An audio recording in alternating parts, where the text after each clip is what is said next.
Hei, minun nimeni on Kerttu Matinpuro, olen Suomesta ja luen nyt I.A. Purattovan runon Runottareni, suomentanut Taisto Summanen.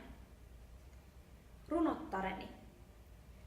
Älä pyydä, sanaakaan ei myydä, torille ei säettäkään viedä, runottareni ei sitä siedä.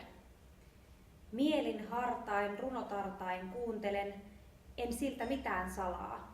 Ja jos vilppi joskus pujahtaa, voimme kahden kesken naurahtaa. Sitten liuskan nakkaan, loimuavaan takkaan, antaa valheen palaa. Haudomme nyt suuremmoista suunnitelmaa, jospa voisimme sen täyttää.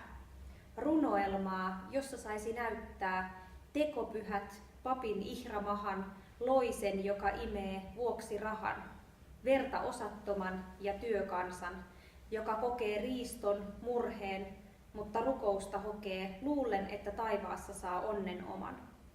Sanaakaan ei myydä, älä pyydä.